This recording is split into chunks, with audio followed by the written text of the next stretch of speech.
Hello friends, ಇವತ್ತಿನ ಸಂಚಿಕೆಯಲ್ಲಿ ಏನಾಯಿತು ಅಂತ ನೋಡ್ಕೊಂಡು ಬರೋಣ ಬನ್ನಿ. ವೃಂದ ರೋಡಲ್ಲಿ ರಮ್ಯಾ ಫೋಟೋ ತೋರಿಸ್ತಾ, ಅಣ್ಣ ಈ ಹುಡುಗಿನ ಎಲ್ಲಾದರೂ ನೋಡಿದ್ರ ಅಂತ ಎಲ್ಲರನ್ನ ಕೇಳ್ತಾಳೆ. ಎಲ್ಲರೂ ಗೊತ್ತಿಲ್ಲ ಅಂತ ಹೇಳ್ತಾರೆ. ಆಗ ಸಂಧ್ಯಾ ಫೋಟೋ ನೋಡ್ತಾ, ಆಗ ನಿನ್ನಿಂದ ಈಗ ಈ ನಿನ್ನ ಡೂಪ್ಲಿಕೇಟ್ ರೂಪದಿಂದ ಬೀದಿ ಬೀದಿ ಅಲೆಯೋ ಹಾಗೆ ಆಗ್ತಿದೆ. ಇದ್ದಾಗೆಲ್ಲ ನೆಮ್ಮದಿ ಕೊಡಲಿಲ್ಲ, ಹೋದ್ಮೇಲೂ ಹೀಗೆ ಅಂತರ್ಪಿಶಾಚಿಯಾಗಿ ಕಾಯಾಡ್ತಾ ಇದೆಯಲ್ಲೇ, ಆ ರಮ್ಯಾ ಸಿಗ್ಲಿ ನನ್ನ ಕೈಗೆ, ಅವಳಿಗಿದೆ ಅಂತಾಳೆ. ಆಗ ಶಕ್ತಿ ಪ್ರಸಾದ್ ವೃಂದಂಗೆ ಕಾಲ್ ಮಾಡಿ, ಏನು ವೃಂದ, ಕೆಲಸ ವಹಿಸ್ಕೊಂಡ್ಮೇಲೆ ಪತ್ತೆನೇ ಇಲ್ಲ, ಏನು ನಡೀತಿದೆ ಮನೆಯಲ್ಲಿ ಅಂತಾರೆ. ಅಂಕಲ್, ಎಲ್ಲ ನಾವು ಅಂದ್ಕೊಂಡು ಹಾಗೆ ನಡೀತಿದೆ. ಸಂಧ್ಯಾ ಇಲ್ಲೇ ಎಲ್ಲೋ ಆಚೆ ಬಂದಿದ್ಲು, ನಾನು ಅವಳನ್ನು ಕರ್ಕೊಂಡು ಬರ್ತೀನಿ, ನೀವೇನೂ ಚಿಂತೆ ಮಾಡಬೇಡಿ ಅಂಕಲ್ ಅಂತಾಳೆ. ನೋಡು ವೃಂದ, ನಾನು ನನ್ನ ಕುಟುಂಬ ಯಾವ ಸ್ಥಿತಿಲಿದ್ದೀವಿ ಅಂತ ನಿನಗೆ ಗೊತ್ತು. ಈ ಕೇಸಲ್ಲಿ ನಾನು JPನ ನಂಬೋದಕ್ಕಿಂತ ಜಾಸ್ತಿ ನಿನ್ನನ್ನು ನಂಬಿರೋದು.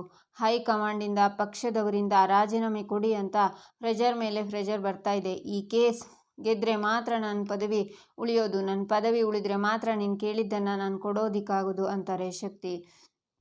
ಅಂಕಲ್, ನಿಮ್ಮ ನಂಬಿಕೆಗೆ ಮೋಸ ಮಾಡೋದಿಲ್ಲ ಅಂತಾಳೆ ವೃಂದ. ಹೀಗೆ ಅಂದುನೇ JP ಕೇಸ್ ಗೆದ್ದಿಲ್ಲ, ನೀನು ಅವನ ದಾರಿನ ಹಿಡಿಬೇಡ. ಇಲ್ಲಿವರೆಗೆ ನೀನು ಯಾರ ಹತ್ರನೂ ಏನೂ ಕೇಳ್ಕೊಂಡಿಲ್ಲ, ಆದರೆ ಇವತ್ತು ನಿನ್ನ ಮುಂದೆ ಕೈ ಮುಗಿದು ಕೇಳ್ಕೊತಿದ್ದೀನಿ, ದಯವಿಟ್ಟು ಆ ಸಂಧ್ಯನ ಹುಡುಕು, ನಿನ್ನ ಹಿಡಿತದಲ್ಲಿ ಇಟ್ಕೋ, ನಮ್ಮನ್ನು ಕಾಪಾಡು ಅಂತಾರೆ ಶಕ್ತಿ. ಅವಳು ಎಲ್ಲೂ ಹೋಗೋದಿಲ್ಲ, ನೀವೇನು ಯೋಚನೆ ಮಾಡಬೇಡಿ, ನಾನೆಲ್ಲ ನೋಡ್ಕೋತೀನಿ, ಇದು ನಿಮ್ಮ ಕೇಸ್ ಮಾತ್ರ ಅಲ್ಲ ಅಂತ ವೃಂದ ಕಾಲ್ ಕಟ್ ಮಾಡಿ, ನಿನ್ನ ಅವಶ್ಯಕತೆ ನನಗೆ ತುಂಬ ಇದೆ ಸಂಧ್ಯಾ, ನಿನ್ನಿಂದಾಗಿ ಇವತ್ತು ಎಲ್ಲರೂ ನನ್ನ ಮಾತು ಕೇಳ್ತಿದ್ದಾರೆ. ಸಿಟಿಲೇ ಬೆಸ್ಟ್ ಲಾಯರ್, ನಮ್ಮ ಕ್ಷೇತ್ರದ MLA ಇಬ್ಬರು ನಾನು ಕುಣಿಸು ಕೈಗೊಂಬೆ ಆಗಿದ್ದಾರೆ. ಈ ಸ್ಥಾನ ನನಗೆ ಜೀವನ ಪರ್ಯಂತ ಬೇಕು, ಅದಕ್ಕೆ ನೀನು ನನಗೆ ಬೇಕೇ ಬೇಕು, ಎಲ್ಲಿದೆಯಾ ಅಂತಾಳೆ ವೃಂದ. ಈಚೆ ಸಿದ್ದವ್ವ ಸಂಧ್ಯಾನ ನೋಡಿ, ನೀನು ಬದುಕಿದೆಯೇನವ್ವ, ಅಯ್ಯೋ ದೇವ್ರೆ, ನನ್ನ ಮಗಳನ್ನು ನನಗೆ ವಾಪಸ್ ಕೊಟ್ಬಿಟ್ಟಿಯೇನವ್ವ ಸಂಧ್ಯಾ ಅಂತ ಅವಳನ್ನು ಪ್ರೀತಿ ಮಾಡುವಾಗ ಆ ರೌಡಿ ಮತ್ತೆ ಎದ್ದು ಮುಂದೆ ಬರ್ತಾನೆ. ಸಿದ್ದವ್ವ ಮತ್ತೆ ಹೊಡಿತಾರೆ. ಆಗ ಅರ್ಜುನ್ ಭಾಗ್ಯ ಪೊಲೀಸ್ ಜೊತೆ ಬರ್ತಾರೆ. ಪೊಲೀಸ್ ಅವನ್ನ ಹೇಳ್ಕೊಂಡು ಹೋಗ್ತಾರೆ. ಮಗಳೇ, ನಿನಗೇನು ಆಗಿಲ್ಲ ಅಲ್ವೇನವ್ವ, ನಿಮ್ಮ ಅವ್ವ ಬಂದಿನವ್ವ, ನೀನು ಅಂಜ್ಕೋಬೇಡ. ಭಾರ್ಗವಿ, ಇಲ್ಲಿ ನೋಡವ್ವ, ನನ್ನ ಮಗಳು ಬಂದವಳೆ, ನನ್ನ ಮಗಳು ಮತ್ತೆ ಬದುಕಿ ಬಂದವಳೆ, ಆಕೆಗೇನು ಆಗಿಲ್ವ. ಇಷ್ಟು ದಿನ ಎಲ್ಲಿದ್ದೆ ಅವ್ವ, ಈ ಅವ್ವನ ನೋಡೋಕೆ ಬರದೆ ಸೀದಾ ಇಲ್ಲಿಗೆ ಬಂದುಬಿಟ್ಟೆ ಅಲ್ಲ. ನನಗೆ ಗೊತ್ತಾಗಿ ನಾನು ಇಲ್ಲಿಗೆ ಬಂದುಬಿಟ್ಟೆ ನೋಡು, ನೀನಿಲ್ಲ ಅಂದಿದ್ದಕ್ಕೆ ನನ್ನ ಜೀವನೇ ಹೊಂಟಂಗಿತ್ತವ್ವ. ಆ ಶಿವ ನನ್ನ ಯಾವಾಗ ಕರ್ಕೋತಾನೆ ಅಂತ ಕಾಯ್ತಿದ್ದೆ ಅಂತಾರೆ ಸಿದ್ದವ್ವ. ಏನು ಸಂಧ್ಯಾ, ಅಮ್ಮ ಬಂದಿದ್ದಾರೆ, ನಿನ್ನ ನೋಡಿದರೆ ಮಾತೇ ಆಡ್ತಿಲ್ಲ ಅಂತಾಳೆ ಭಾರ್ಗವಿ. ಆಗ ಸಂಧ್ಯಾ ಅಮ್ಮ ಅಂತ ಸಿದ್ದವನ್ನ ತಪ್ಕೋತಾಳೆ. ಆಗ ಸಿದ್ದವ್ವ ಭಾರ್ಗವಿ ಮುಖ ನೋಡ್ತಾ ಸಿಟ್ಟಿಂದ ಸಂಧ್ಯಾನ ತಳ್ತಾರೆ. ಭಾರ್ಗವಿ, ನಡಿಯಮ್ಮ ಹೋಗೋಣ ಅಂತಾರೆ. ಅಮ್ಮ, ಎಲ್ಲಿಗೆ ಹೊರಟ್ರಿ ಅಂತಾಳೆ ರಮ್ಯಾ. ನೀನು ನನ್ನ ಮಗಳು ಸಂಧ್ಯಾ ಅಲ್ಲ ಅಂತಾರೆ ಸಿದ್ದವ್ವ. ಅಮ್ಮ, ಇವಳೇ ಅವ್ವ ಸಂಧ್ಯಾ ಅಂತಾಳೆ ಭಾರ್ಗವಿ. ನಾನು ಸಂಧ್ಯಾನೇ ಅಮ್ಮ, ಯಾಕೆ ನೀವು ಗುರ್ತು ಹಿಡಿತಿಲ್ಲ ಅಂತಾಳೆ ರಮ್ಯಾ. ನನ್ನ ಮಗಳು ಸಂಧ್ಯಾ ನನಗೆ ಅಮ್ಮ ಅಂತ ಕರಿತಾ ಇರಲಿಲ್ಲ, ಅವ್ವ ಅಂತ ಕರಿತಿದ್ಲು ಅಷ್ಟೇ. ಯಾಕೆ ಹೆತ್ತ ಕರಳಿಗೆ ತನ್ನ ಮಗು ಯಾರು ಅಂತ ಗೊತ್ತಾಗಿಲ್ಲೇನು, ನೀನು ನನ್ನ ಮಗಳು ಅಲ್ಲ ಅಂತಾರೆ ಸಿದ್ದವ್ವ. ಆಗ ಮುತ್ತತ್ತಿ ಬಂದು ರಮ್ಯಾ ಅಂತ ಕರಿತಾ ಎಲ್ಲರನ್ನ ನೋಡಿ ಶಾಕ್ ಆಗ್ತಾನೆ. ಸಂಧ್ಯಾ ಕೂಡ ಶಾಕ್ನಿಂದ ನೋಡ್ತಾಳೆ. ನೀನು ಸಂಧ್ಯಾ ಅಲ್ಲ ಅಂತ ನನಗೆ ಯಾವತ್ತೋ ಗೊತ್ತಿತ್ತು, ಆದರೆ ಈಗ ನೀನು ಸಂಧ್ಯಾ ಆಗೋಕ್ಕೆ ಸಾಧ್ಯನೇ ಇಲ್ಲ ಅಂತ ನಿನಗೇ ಗೊತ್ತಾಗಿರಬೇಕು ಅಲ್ವಾ. ಇವತ್ತು ಆ ರೌಡಿ ನಿನ್ನನ್ನು ಚುಡಾಯಿಸೋಕೆ ಬಂದಾಗ ನಿನಗೆ ಪ್ರಾಣನೇ ಬಾಯಿಗೆ ಬಂದ ಹಾಗಾಗಿತ್ತು ಅಲ್ವಾ. ನಮ್ಮ ಸಂಧ್ಯಾನು ಇದೇ ತರಹ ಚುಡಾಯಿಸಿ ಅವಳನ್ನು ಕೊಲ್ಲೋಕೆ ಪ್ರಯತ್ನ ಪಟ್ಟಿದ್ರು. ಅವಳು ನ್ಯಾಯ ಕೇಳಿದ್ದಕ್ಕೆ ಅವಳನ್ನು ಅತ್ಯಾಚಾರ ಮಾಡಿ ಕೊಲೆ ಮಾಡಿಬಿಟ್ರು. ನಿನ್ನನ್ನು ನೋಡಿ ಆ ತಾಯಿ ಒಂದು ಕ್ಷಣ ತನ್ನ ಮಗಳೇ ವಾಪಸ್ ಬಂದ್ಲೇನೋ ಅಂತ ನೋಡಿದ್ರು. ಅವ್ರ ಮುಖದಲ್ಲಿದ್ದ ಖುಷಿನ ನೋಡಿದ್ಯಾ, ಹೀಗೆ ನಾಟಕ ಆಡಿ ಮತ್ತೆ ಮತ್ತೆ ಆ ತಾಯಿನ ಸಾಯಿಸ್ತಿದ್ದೀರಾ ಅಂತಾಳೆ ಭಾರ್ಗವಿ. ಆಗ ಅರ್ಜುನ್ ಮುತ್ತತ್ತಿ ಶರ್ಟ್ನ ಇಟ್ಕೊಂಡು, ನಿಜ ಹೇಳು, ಯಾರು ನೀವಿಬ್ಬರು, ಯಾಕೆ ಇಲ್ಲಿಗೆ ಬಂದಿದ್ದೀರಾ ಅಂತಾನೆ. ಸರ್, ದಯವಿಟ್ಟು ನನ್ನ ಬಿಟ್ಬಿಡಿ ಸರ್, ದುಡ್ಡು ಸಿಗುತ್ತೆ ಅಂದರು, ಆ ದುಡ್ಡಿಗೆ ಆಸೆಗೋಸ್ಕರ ಇಲ್ಲಿಗೆ ಬಂದ್ವಿ ಸರ್ ಅಷ್ಟೇ ಅಂತಾನೆ ಮುತ್ತತ್ತಿ. ಆಗ ಭಾರ್ಗವಿ ಶಾಕ್ನಿಂದ ನೋಡ್ತಾಳೆ. ಆಗ ಸಿದ್ದವ್ವ ಸೆರ್ಗಲ್ಲಿ ಕಟ್ಕೊಂಡಿರೋ ದುಡ್ಡನ್ನು ತೆಗೆದು, ನಿನಗೆ ದುಡ್ಡು ಬೇಕಲ್ಲವ್ವ, ತಗೋ ಅಂತ ಅದನ್ನು ರಮ್ಯಂಗೆ ಕೊಟ್ಟು, ತಗೋ, ನನ್ನ ಹತ್ರ ಇಷ್ಟೇ ಇರೋದು, ನಿನಗೆ ಇನ್ನು ಬೇಕು ಅಂದರೂ ದುಡ್ಡು ಕಳಿಸ್ಕೊಡ್ತೀನಿ, ಆದರೆ ಆ ಮೋಸಗಾರರ ಕೈಯಾಗೆ ಸಿಕ್ಕಿ ನನ್ನ ಮಗಳಂಗೆ ನೀನು ನಿನ್ನ ಜೀವ ಕಳ್ಕೊಬೇಡವ ಅಂತ ಅಳ್ತಾರೆ ಸಿದ್ದವ್ವ.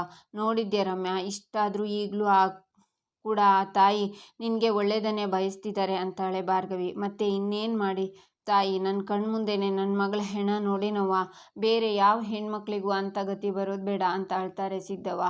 ನೀವುಗಳು ಮೋಸ ಮಾಡೋಕ್ಕೆ ಹೊರಟಿರೋದು ಇಂಥ ಮುಗ್ಧ ಜೀವಿಗಳಿಗೆ ಅಂತಾಳೆ ಭಾರ್ಗವಿ. ನೀನು ಅವ್ರ ಸಲುವಾಗಿ ನಾಟಕ ಮಾಡೋಕೆ ಬಂದಿಯಲ್ಲ, ನಿನಗೆ ಕೈ ಮುಗಿತೀನವ್ವ, ಬೇಕಂದರೆ ಜೀವನ ಪರ್ಯಂತ ನಿನ್ನ ಮನೇಲಿ ಜೀತದಾಳಾಗಿ ದುಡಿತೀನಿ. ನನ್ನ ಮಗಳಿಗೆ ಆದ ಅನ್ಯಾಯದ ಬಗ್ಗೆ ಹೇಳಿ ಆಕೆಗೆ ನ್ಯಾಯ ಕೊಡಿಸ್ರವ್ವ. ಭಾರ್ಗವಿ, ಈಕೆಗೆ ಹೇಳವ್ವ, ನನ್ನ ಮಗಳಿಗೆ ನ್ಯಾಯ ಕೊಡಿಸು ಅಂತ ಹೇಳು, ನನ್ನ ಮಗಳು ಬೀದಿ ಹೆಣ ಆಗಿ ಸತ್ತಿದ್ದಾಳೆ. ಆಕೆ ಸಾವಿಗೆ ಒಂದು ಶಾಂತಿ ಕೊಡ್ಸ್ರವ್ವ ಅಂತ ಹೇಳ್ತಾರೆ ಸಿದ್ದವ್ವ. ಈ ಹೋರಾಟ ಬರೀ ಸಂಧ್ಯಂಗೋಸ್ಕರ ಅಲ್ಲ, ಅವಳು ಹಾಗೆ ಮೋಸ ಹೋಗಿರೋ, ಅನ್ಯಾಯಕ್ಕೆ ಒಳಗಾಗಿರೋ ಅದೆಷ್ಟೋ ಹೆಣ್ಮಕ್ಳಿಗೋಸ್ಕರ ಅಂತಾಳೆ ಭಾರ್ಗವಿ.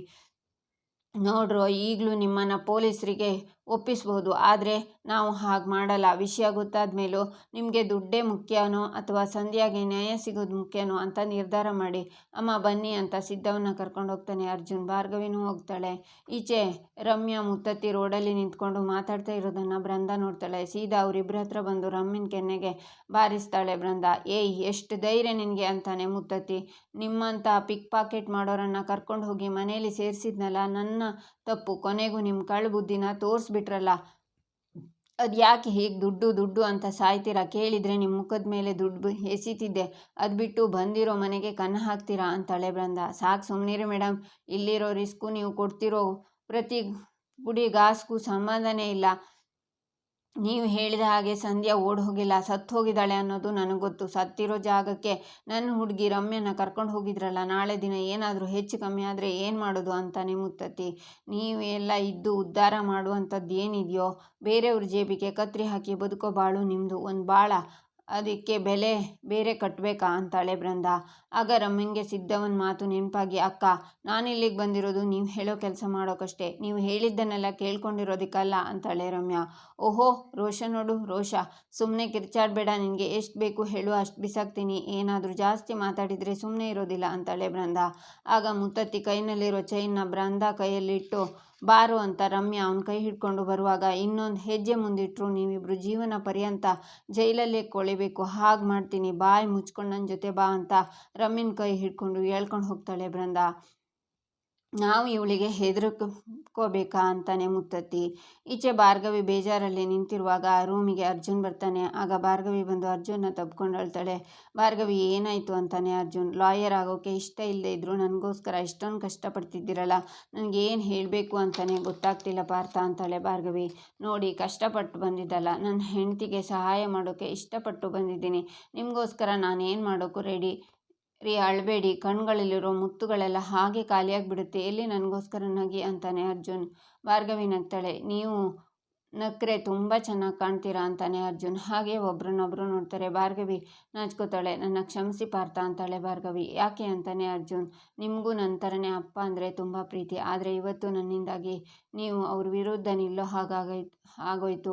ನನ್ನಿಂದಾಗಿ ಅಪ್ಪ ಮಗ ದೂರ ಆಗ್ತಿದ್ದೀರಾ ಅನ್ನಿಸ್ತಿದೆ ಅಂತಾಳೆ ಭಾರ್ಗವಿ. ನೋಡಿ ಭಾರ್ಗವಿ, ನಿಮ್ಮಿಂದ ಅಪ್ಪ ಮಗ ದೂರ ಆಗ್ತಿಲ್ಲ, ಇನ್ನೂ ಹತ್ರ ಆಗ್ತಿದ್ದೀವಿ. ಎಲ್ಲರ ಪಾಲಿಗೆ ನನ್ನ ಡ್ಯಾಡ್ ದೊಡ್ಡ ಲಾಯರ್, ಆದರೆ ನನ್ನ ಕಣ್ಣಿಗೆ ಅವರು ಸೂಪರ್ ಹೀರೋ. ಹೀರೋ ಅಂದರೆ ಯಾರು ಹೇಳಿ? ಕೆಟ್ಟವರನ್ನು ಶಿಕ್ಷಿಸೋದು, ಒಳ್ಳೆಯವರನ್ನು ಕಾಪಾಡೋದು. ನನ್ನ ಡ್ಯಾಡ್ ನಿಜವಾಗ್ಲೂ ಹೀರೋ ಥರನೇ ಇದ್ದರು. ಸಂಘ ಸೇರಿ ಸನ್ಯಾಸಿ ಕೆಟ್ಟರು ಅಂತಾರಲ್ಲ, ಹಾಗೆ ಶಕ್ತಿ ಪ್ರಸಾದ್ ಸ್ನೇಹ ಮಾಡಿ ನಮ್ಮಪ್ಪ ಹೀಗಾಗ್ಬಿಟ್ಟಿದ್ದಾರೆ. ಇದನ್ನೆಲ್ಲ ಮೊದಲು ನಮ್ಮ ಶಕು ಅರ್ಥ ಮಾಡಿಸ್ತಿದ್ಲು, ಆದರೆ ನಾನು ಅವರನ್ನು ನಂಬಬೇಕಲ್ಲ. ನಮ್ಮ ಅಪ್ಪ ನಡೆದಿದ್ದೇ ದಾರಿ ಅಂತ ಅವ್ರ ಜೊತೆ ವಾದ ಮಾಡ್ತಿದ್ದೆ, ಆದರೆ ಶಕು ಮಾತು ನಿಜ ಅಂತ ನನಗೀಗ ಅರ್ಥ ಆಗ್ತಿದೆ. ಡ್ಯಾಡ್ ಆ ಶಕ್ತಿ ಪ್ರಸಾದ್ ಸ್ನೇಹ ಮಾಡಿ ವ್ಯಕ್ತಿತ್ವನೇ ಮರ್ತು ಹೋಗಿದ್ದಾರೆ. ಹೀರೋನು ತಪ್ಪು ಮಾಡ್ತಾನೆ ಅಂತ ನನಗೆ ಇವಾಗಲೇ ಅರ್ಥ ಆಗಿತ್ತು ಭಾರ್ಗವಿ. ಅವ್ರು ಯಾವತ್ತಿದ್ರೂ ಅಲ್ಲೇ ಇರಬೇಕು. ಅವ್ರು ನನ್ನ ಹೀರೋ. ಅವ್ರು ಮತ್ತೆ ಮೊದಲಿನ ಹಾಗೆ ಆಗೋಕ್ಕೆ ಮಗನಾಗಿ ನಾನು ಏನು ಬೇಕಿದ್ರೂ ಮಾಡ್ತೀನಿ. ಈಗ ನನ್ನ ಅಪ್ಪನ ಆಸೆ ಅಂತ ನಾನು ಓದಿ ಲಾ ಪ್ರಾಕ್ಟೀಸ್ ಮಾಡೋಕ್ಕೆ ಶುರು ಮಾಡಿದ್ದೀನಿ.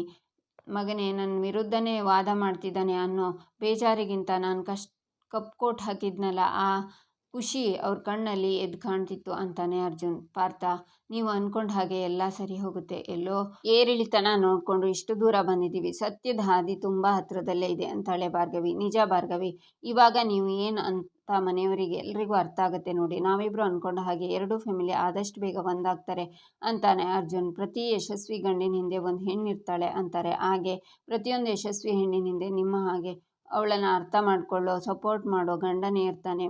ಥ್ಯಾಂಕ್ ಯು ಪಾರ್ಥ ಅಂತ ತಪ್ಕೋತಾಳೆ ಭಾರ್ಗವಿ. ಈಚೆ ಜೆ ಪಿ, ಬೃಂದ, ವಿಕ್ಕಿ, ರಮ್ಯಾ ಇರ್ತಾರೆ. ಎಲ್ಲಿಗೆ ಹೋಗಿದ್ದೆ ಅಂತಾರೆ ಜೆ ಪಿ. ಮಾವ ಏನಿಲ್ಲ, ಹಾಗೆ ಗಾಳಿ ತಗೊಳ್ಳೋಣ ಅಂತ ಆಚೆ ಹೋಗಿದ್ಲಂತೆ ಅಲ್ವಾ ಸಂಧ್ಯಾ ಅಂತಾಳೆ ಬೃಂದ.